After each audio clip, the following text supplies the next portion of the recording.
시청자 여러분 안녕하세요. 알약톡톡2의 가혜란입니다. 우리는 생명에 큰 위협이 닥쳤다가 살아났을 때 그것을 기적이라고 부릅니다. 그런데 우리의 두 손만으로 그 기적을 이뤄낼 수가 있습니다. 오늘 알약톡톡2에서는 두 손으로 만들어낼 수 있는 기적, 심폐소생술에 대해서 살펴봅니다. 응급의학과 신동혁 선생님과 함께합니다. 안녕하세요. 안녕하세요.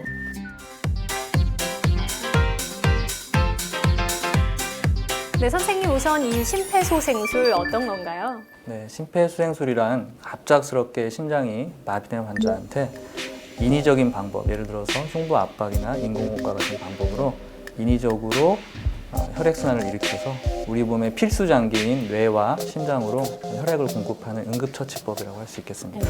우리 심장이 뛰는 거 생명에 있어서 아주 중요한 일인데 단순히 생각하기에는 이 흉부를 몇 번 압박한다고 심장이 다시 뛴다는 게 이해가 잘 되진 않거든요. 네, 매우 좋은 질문을 해주셨습니다. 먼저 심장의 구조를 조금 이해를 하시면 좋은데요. 저희 심장의 앞쪽에는 가슴뼈가 있고요. 네. 양쪽 옆으로 갈비뼈가 있고 뒤편으로 척추뼈가 있습니다. 이렇게 이루어진 흉곽 안쪽에 심장이 들어 있습니다. 그래서 흉부 압박을 할 때는 심장에서 머리 쪽으로 혈액 공급이 돼서 뇌에 산소 공급을 하게 되고요. 흉부 이완 시에는 심장 바깥의 혈액이 심장 안으로 들어오면서 심장 자체에 혈액 공급을 해주게 됩니다. 그렇기 때문에 흉부의 압박과 이완은 둘 다 매우 중요한 단계라고 할 수 있겠습니다. 네. 그런데 이 심폐소생술 과연 어떤 분을 대상으로 해야 할지 좀 고민이 되거든요. 네. 누굴 대상으로 해야 할까요? 가장 도움이 되는 경우는 일상생활을 하시던 분이 갑작스럽게 쓰러졌을 경우에 이 심폐소생술이 가장 큰 도움을 드릴 수가 있겠고요. 네. 거꾸로 얘기해서 환자분 상태가 서서히 안 좋아지는 그런 경우에 있어서는 심폐소생술이 큰 도움이 되지 않겠습니다. 네, 그런데 주변에 사람이 의식을 잃었다고 해서 모두에게 심폐소생술을 해도 되는 건 아닐 것 같은데 어느 네. 때 하면 되는 건가요? 그 방법은 먼저 환자의 어깨를 두드리면서 네. 큰 소리로 불러보셔서 반응을 평가하시고요. 그와 동시에 눈으로 얼굴과 가슴을 쳐다보면서 이분이 호흡을 정상적으로 하시는지 보시면 됩니다. 그래서 큰 소리로 불렀을 때 반응이 없고 정상적인 호흡을 하지 않을 때는 심장 마비로 일단 진단을 하시면 되겠습니다. 이 갑작스럽게 이렇게 의식을 잃고 심장이 마비되는 상황 정말 상상만 해도 무서운데요. 실제로 어떤 질환을 평소에 가지고 계신 분들에게 좀 더 쉽게 나타날 수 있을까요? 급성 심장 마비는 다양한 그 질환이 있을 때 발생을 하지만 결과적으로는 심실세동이라는 치명적인 그런 현상이 갑작스럽게 발생했을 때 급성 심장 마비가 오게 됩니다. 네. 그러니까 급성 심장 마비는 전기적인 이상입니다. 그 자리에서 파르르 합선이 된 그런 전기 이상 때문에 제자리에서 수축과 이완을 제대로 하지 못하고 파르르 떨게 되는 현상이 심실세동입니다. 이러한 심실세동을 유발하는 질환은 다양하지만 크게 35세 이전과 35세 이후로 나눠볼 수 있겠습니다. 35세 이전에는 대표적인 질환은 심장벽이 비정상적으로 두꺼워지는 비후성 심근염증이란 이러한 병이 있다고 하면은 갑작스러운 이런 심장 마비가 오는 경우가 있겠고요. 주변에서 젊고 건강했던 친구가 운동 중이라든지 일상생활 중에 갑작스럽게 쓰러지는 경우가 이 경우에 해당하겠습니다. 35세 이후에는 주로 심장 자체에 혈액을 공급하는 관상동맥이라는 혈관이 있습니다. 근데 이 관상동맥이라는 혈관이 좁아지는 질환을 관상동맥 질환이라고 합니다. 그 35세 이후의 환자는 관상동맥 질환이 있는 환자에서 발생하는 경우가 대부분입니다. 네. 이 심폐소생술을 두고 4분의 기적이라는 이야기 참 많이 하는데요. 실제로 생존율과 직결이 되는 건가요? 네, 심폐소생술은 이제 갑작스럽게 쓰러지시는 분들한테 시행하는 그러한 응급처치법인 만큼 첫 4분에서 5분 정도가 매우 중요합니다. 그래서 일반인들 분들께서 실제로 현장에서 심폐소생술을 시행했을 경우에는 그렇지 않은 경우보다 생존율이 2배에서 3배 정도 증가하는 것으로 알려져 있습니다. 네, 이 2배에서 3배 정도 생존율이 증가한다고 하는데 이 시간이 4분인 이유, 4분의 기적이라고 부르는 이유 따로 있는 건가요? 첫 번째로는 4분에서 5분이 지나게 되면은 뇌세포가 돌이킬 수 없게 비가역적으로 손상이 되기 시작하기 때문이겠고요. 두 번째로는 급성 심장마비를 일으키는 대부분의 원인이 심실세동이라고 말씀을 드렸는데 네. 이 심실세동이란 현상의 치료는 첫 5분 이내에 이루어져야만 치료 성공률이 높습니다. 그래서 5분 이내에 치료를 했을 경우에는 치료 성공률이 50% 이상으로 매우 높지만 5분 이상 지나게 되면은 성공률이 급격히 떨어지고 10분 이상 지나게 되면은 성공률이 10% 미만이 된다는 그런 보고가 있습니다. 네, 이렇게 중요한 심폐소생술 그 중요성에 대해서는 누구나 한 번쯤 들어서 알고 있지만 실제로 실행에 옮기는 경우는 낮다고 하는데 정말 그런가요? 네, 실제 통계적으로는 우리나라 일반인 심폐소생술 실시율은 약 10% 정도 내외로 알려져 있고요.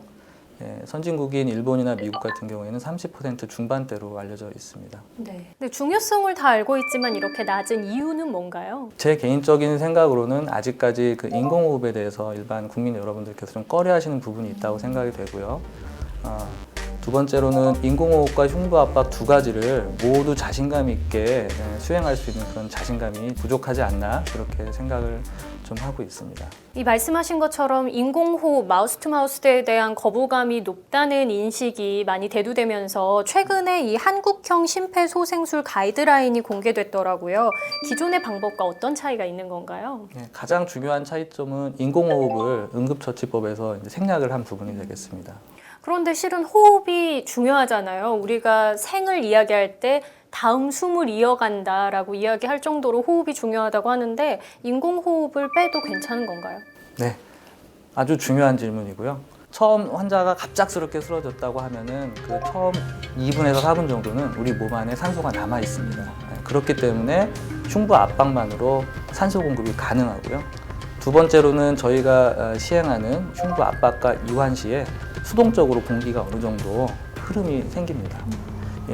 이에 반해서 인공호흡은 실제로 매우 수행하기 힘든 시술입니다.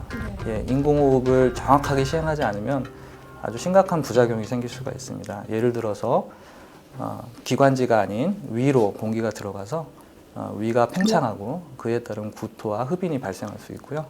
두 번째로는 과도하게 흉곽 안에 압력이 올라가게 되면은 심장 안쪽으로 혈액이 돌아오지 못하게 되는 그런 부작용도 생길 수 있습니다. 다시 한번 강조드리지만 인공호흡은 매우 수행하기가 어려운 술기입니다. 그렇기 때문에 아주 숙련된 구조자가 아니고서는 인공호흡을 오히려 하지 않는 것이 더 바람직하다고 볼 수 있겠고요. 우리 일반인 여러분들은 인공호흡을 생략하셔도 충분히 효과적인 소생술을 할 수 있다라고 다시 한번 강조를 드리고 싶습니다. 5분 이내에는 심폐소생술만으로도 효과를 보실 수가 있고 그리고 실제로 정확하게 인공호흡을 하기가 쉽지 않은 만큼 그 에너지를 우선 심폐소생술에 쏟으시는 게 더 도움이 될 듯합니다. 네, 심폐소생술을 시행할 때 주의사항들이 어떤 것들이 있을까요? 여러분들께서 특별히 조심하셔야 될 상황이 있다기보다는요, 현장 안전을 먼저 확인하시면 되겠고요. 환자가 혹시 누워있는 자세가 아니라 엎어져 있는 자세라고 그러면은 목이 많이 흔들리지 않게끔 목을 잘 붙잡은 상태에서 환자를 누운 자세로 돌이키시면 되겠습니다. 주의사항까지 들어봤는데요. 아는 것이 힘이다. 평소에 심폐소생술 방법에 대해서 잘 알고 있었다면 누군가의 생명이 위협받는 위급한 상황에 잘 대처할 수 있을 텐데요. 그래서 준비했습니다. 지금부터 심폐소생술에 대해서 하나하나 차근차근 배워보시죠.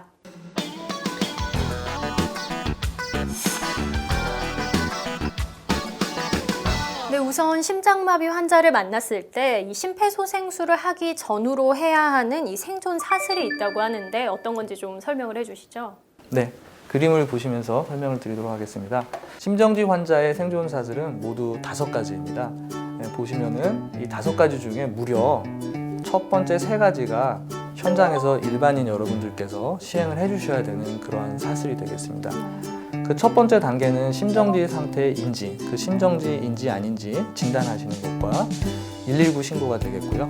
두 번째는 흉부 압박만 시행하는 심폐소생술을 즉각적으로 시행하시는 것이 되겠고요.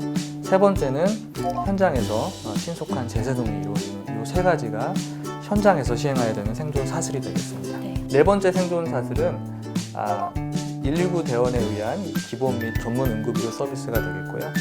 이러한 전문 응급 처치를 통해서 환자분의 심장이 돌아온 경우에는 곧바로 이어서 심혈관 조영술과 중환자실에서 소생후 통합 치료를 시행해야만 환자의 바람직한 예후를 기대할 수 있겠습니다. 이 첫 번째 나와 있는 심정지 상태 인지가 우리가 앞서 확인했던 소리내서 이름을 불러보고 또 네. 호흡이 있는지 없는지 확인을 해보는 단계인 거죠. 네. 그 다음에 바로 올바른 심폐소생술이 진행이 돼야 될 텐데요. 이 심폐소생술 어떻게 하면 될까요? 그 올바른 심폐소생술은 정확한 흉부 압박과 이완인데요.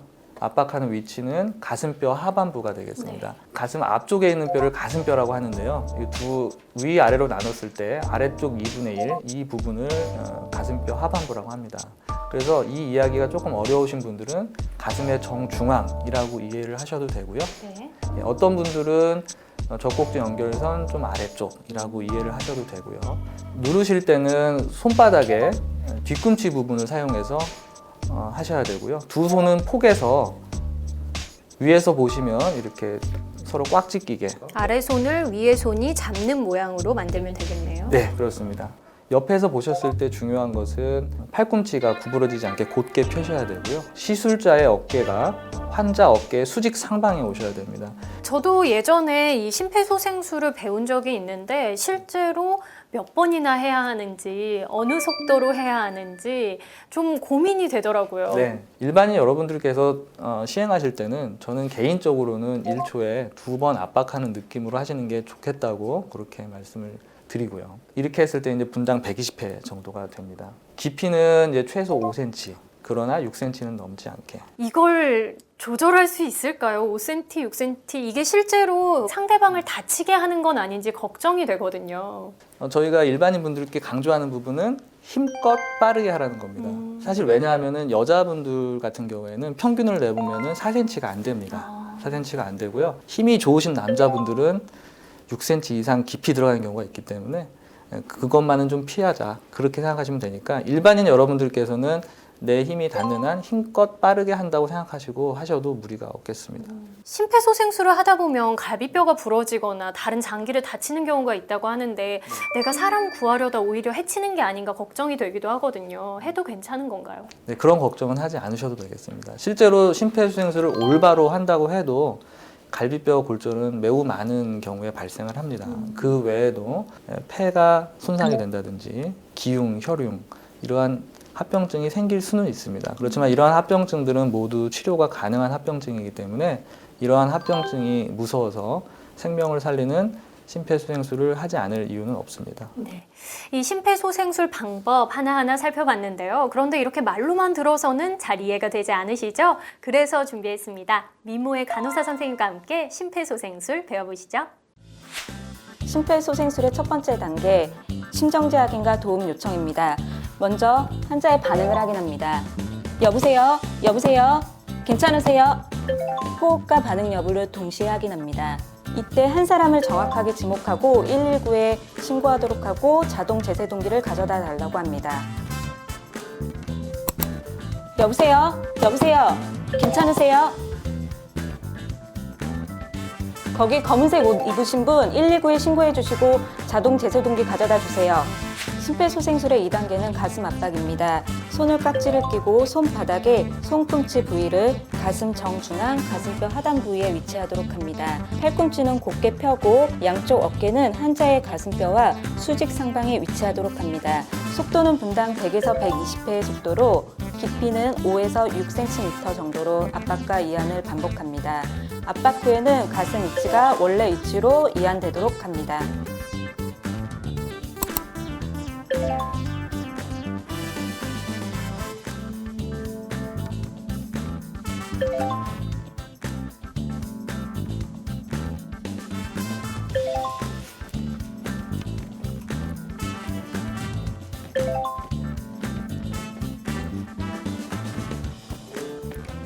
생명의 무게보다 더 무거운 것은 없겠죠? 너무 두려워하지 마시고 배운 대로 잘 실천하신다면 누군가의 생명을 구하실 수도 있습니다. 여기서 잠깐 주목할 것이 있습니다. 심폐소생술 지금까지 배운 것이 끝이 아니라고 하는데요. 바로 이것을 기억하셔야 한다고 합니다. 이것은 무엇일까요?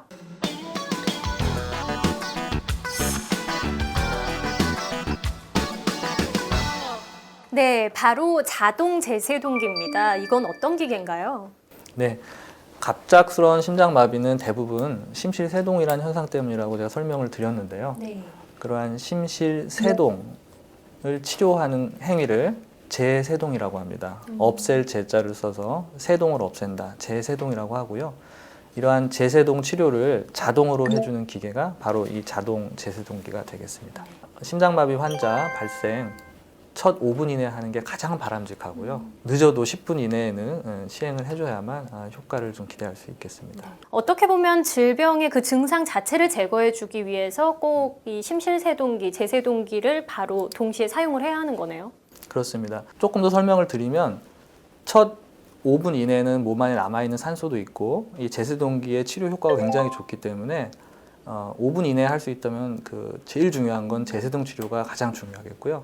5분이 지나가게 되면은 심장이 이미 산소 공급을 많이 못 받은 상태이기 때문에 그때는 2분 정도 심폐소생술을 해서 심장의 혈액을 어느 정도 순환을 시켜주고 그 이후에 재세동기를 치료를 하는 게 더 도움이 됩니다. 이 심폐소생술만큼이나 중요한 재세동기 과연 어떻게 사용을 해야 하는 것인지 지금부터 하나하나 차근차근 배워보겠습니다.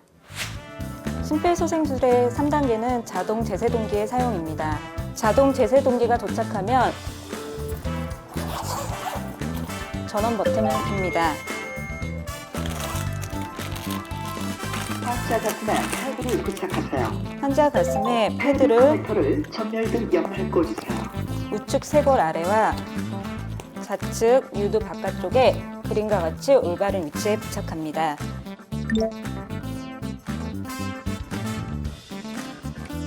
그 다음 커넥터를 재세동기에 패드를 연결합니다. 부착하세요. 커넥터를 꽂으세요. 분석 진행 중입니다. 접촉 금지. 리듬 분석 중에 접촉 금지 음이 나오면 떨어지세요라고 외칩니다. 떨어지세요. 지금 재세동 실시하세요. 재세동을 해야 된다고 하면 지금 전기 충격 버튼을 누릅니다. 재세동 실시되었습니다. 전기 충격이 들어간 후에는 바로 흉부 압박을 시행하도록 합니다.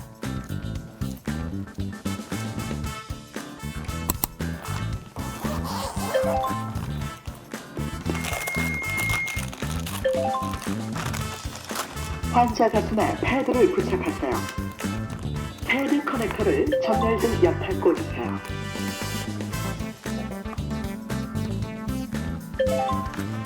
분석 진행 중입니다. 접촉 금지. 떨어지세요. 지금 재세동 실시하세요. 재세동 실시되었습니다. 준비되었습니다.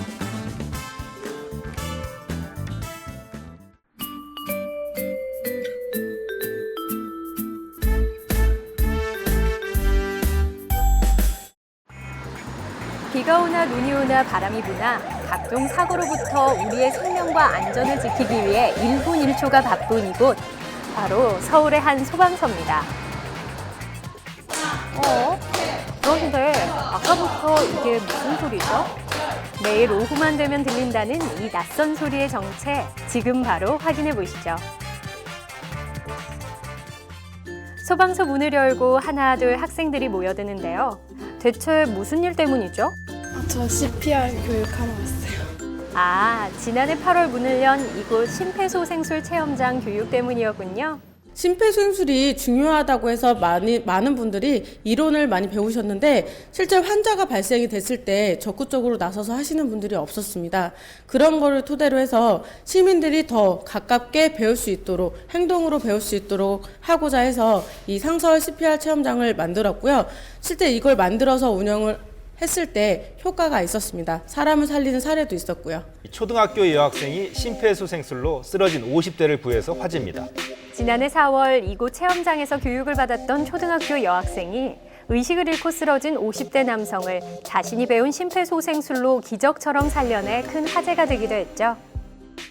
이렇게 심폐소생술이 빛을 발한 용기 있는 소식들 덕분인지 점점 더 많은 사람들이 심폐소생술 교육에 관심을 보이고 있다고 하는데요.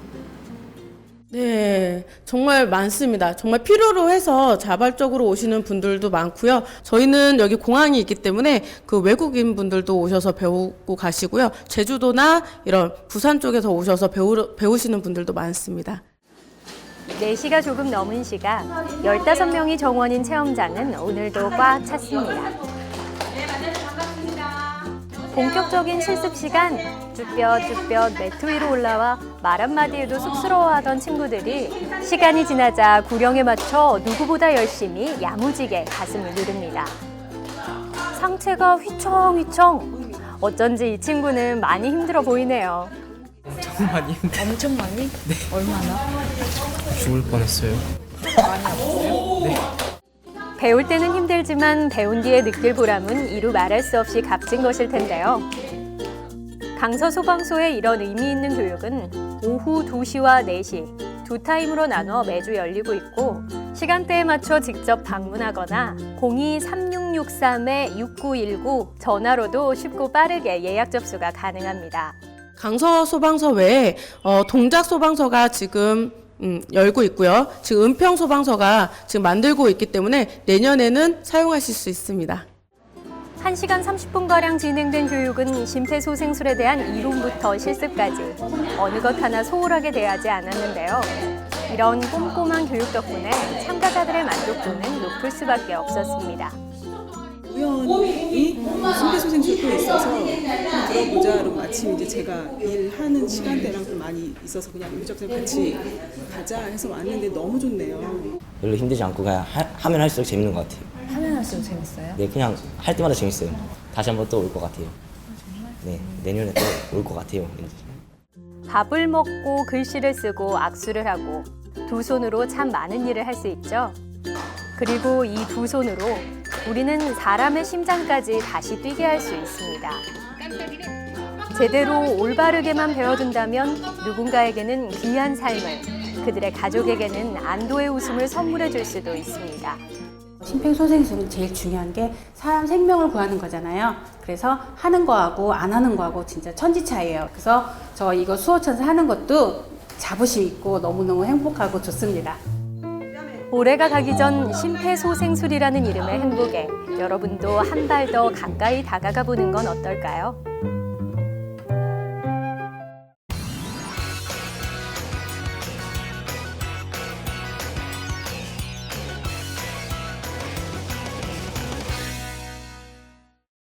우리 배우는 거 참 좋아하죠. 그런데 내가 무언가를 배워서 타인의 생명을 구할 수 있는 것 몇 가지나 될까요?